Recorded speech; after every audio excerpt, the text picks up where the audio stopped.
আপনার বেবির বয়স কি 6 মাসের বেশি, তাকে কি এখন বাড়তি খাবার দেওয়ার চিন্তা করছেন? তাহলেও আপনারা বানিয়ে নেন ঘরে বসে হোমমেড সেরেলাক। হ্যালো, আসসালামু আলাইকুম। কেমন আছেন সবাই? আশা করি সবাই ভালো আছেন।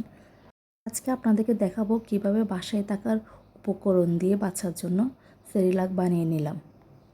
স্ক্রিনে থাকা প্রত্যেকটা জিনিস আমাদের বাসা বাড়িতে থাকে। একটা জিনিস একটু জোগাড় করতে হয়, যেমন বাদাম, মুগ ডাল, সাবুদানা। নিয়ে নিলাম চট্টগ্রামের ঐতিহ্যবাহী বিনি চাল।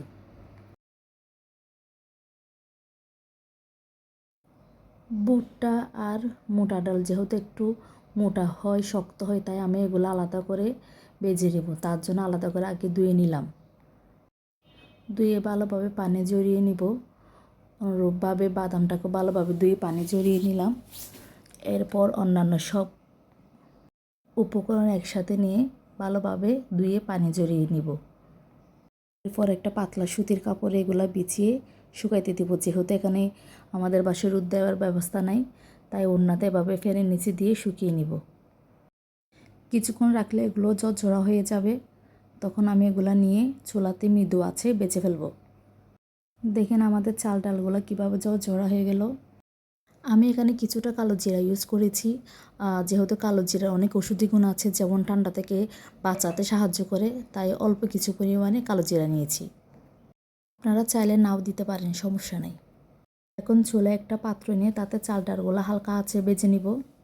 আলাদা আলাদা করে ভাজবো, যাতে প্রত্যেকটা উপাদান ভালোভাবে ভাজা হয়। চুলার আঁচটা এভাবে রাখলাম। এই যে ভাজা হচ্ছে, হালকা করে ভেজে নিব যাতে শক্ত হয়ে না যায়। চুলার আঁচটা অল্প রাখতে হবে, যাতে ভেতর থেকে ভালোভাবে সেদ্ধ হয়ে যায়, কোনো কাঁচা ভাব না থাকে। এভাবে আমি সাবুদানাটা একটু ভেজে নিব। আপনাদের যদি এতক্ষণ পর্যন্ত আমার দেখানো রেসিপিটি ভালো লাগে, তাহলে দয়া করে আমার চ্যানেলটি সাবস্ক্রাইব করে দিবেন। লাইক, কমেন্ট, শেয়ার করে আমার পাশে থাকবেন। যারা অলরেডি এই কাজটা করেছেন তাদেরকে জানাই অসংখ্য ধন্যবাদ। ভাজা হয়ে গেলে আমি প্রত্যেকটা উপাদান ব্লেন্ডারে দিয়ে অল্প অল্প করে গুঁড়ো করে নিয়েছি, তারপর মিক্স করে নিয়েছি। যে দেখতে পাচ্ছেন আমার সেরেলাকটা কত সুন্দর হয়েছে। আমি একটা কাচের বয়মে নিয়ে স্টোর করে রাখবো নর্মাল ফ্রিজে। এটা কিভাবে রান্না করব তা আপনাদেরকে একটু দেখিয়ে দিলাম। প্রথমে একটি পাত্রে নিয়ে তাতে পানি ও সেরেলাক নিয়ে মিশিয়ে নিব। ভালোভাবে মিশানোর পর চুলার জার অন করব। এতে করে রান্না করার সময় দলা হয়ে যায় না। কিছুক্ষণ পরপর একটু নাড়াচাড়া করে নিব। দেখলেন আমার সেরেলাকটা হয়ে গেল, বেশিক্ষণ সময় লাগে না।